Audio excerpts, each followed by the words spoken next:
दोस्तों आपका मेरे यूट्यूब चैनल पे हार्दिक स्वागत है। यदि आपने चैनल सब्सक्राइब नहीं किया तो प्लीज़ मेरे बेल आइकन दबा के मेरे चैनल को सब्सक्राइब करें, जिससे कि मैं जब भी नई वीडियो आपको उसका नोटिफिकेशन मिल जाए। आज मैं आपको लॉ ऑफ मोशन पार्ट 2 के बारे में बता दूँ। जो पार्ट 1 है वो मैंने अपने प्रीवियस वीडियो में डिस्कस किया है दोस्तों, जो कि NCERT CBSE चैप्टर है।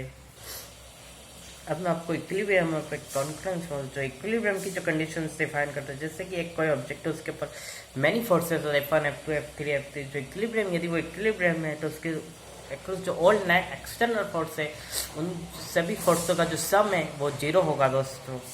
सो तो F1 है ऑब्जेक्ट है F, the summation of F1 F2 F3 F4 and so on will be the 0, then this condition will be called equilibrium condition। अब मैं आपको फ्रिक्शन फोर्स जो होता है दोस्तों हमारे लाइफ में बहुत यूज़फुल होता है, और हम विदाउट दिस हम एक मूव नहीं कर सकते हैं, कार नहीं चला सकते हैं। सो ये एवरीडे हमारी लाइफ में ये जैसे हम कोई एक्सीलरेशन होता है, हम गाड़ी को ब्रेक मारते हैं या कुछ भी होता है, हम यदि इसके क्रॉस यदि हम ऐसे फ्रिक्शन फोर्स ना होता हम इवन मूव भी नहीं कर पाते हैं। जो फ्रिक्शन फोर्स होता है वो impedance motion of an object जो अपोज करता है मोशन को, काफी aggressive react and convert this other form energy into the heat में कन्वर्ट करता है।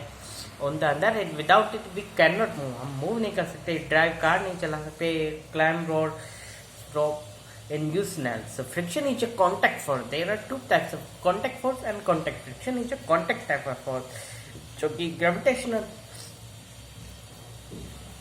contact force that opposite the relative motion of a tendency and the relative motion of a two body, जो कि एक relative motion को है जो कि ऑब्जेक्ट का जो मोशन होता है उसको अपोज करता है, और tendency of a relative motion of a two object. मैंने आपको एक फिगर दिया है साइड में, इफ राइट में इस एक ब्लॉक रखा हुआ है या ऑब्जेक्ट रखा हुआ है, उसको हम फोर्स F से अप्लाई कर रहे हैं। जो फोर्स की वैल्यू हमने इनिशियली 0 रखा, जैसे जैसे हम फोर्स कर रहे हैं तब भी वो मूव नहीं करता है। उसके ऊपर जो नेट एक्सटर्नल फोर्स है वो F जो हमने की डायरेक्शन में दिया है उसका अपोजिट में एक फ्रिक्शन फोर्स रहता है। mg जो ग्रेविटी का है वो डाउनवर्ड की तरफ है, जबकि जो फोर्स F जो है वो काउंटर पार्ट करता है जो फ्रिक्शन फोर्स को। जैसे जैसे हम वैल्यू को इंक्रीज करते हैं, if we keep increasing the object, एक पॉइंट ऐसा आता है the block will remain at rest, और जैसे ही हमने कुछ वैल्यू को इंक्रीज किया, थ्रेशोल्ड वैल्यू को इंक्रीज किया, तो ब्लॉक अबाउट टू मूव, वो मूव करना होता है, और उसको जो उसके बाद हमें लेस इफेक्ट डालना होता है। सो एक ये जो कर्व आया जो स्टैटिक्स, जहाँ तक मोशन नहीं करता उसको हम स्टैटिक्स रीजन बोलते हैं, और उसके बाद जो रीजन होता है हम उसको जब मूव करना स्टार्ट करें उसको काइनेटिक, जो काइनेटिक फ्रिक्शन है वो स्टैटिक्स फ्रिक्शन जो मैक्सिमम वैल्यू है उससे कम होता है दोस्तों।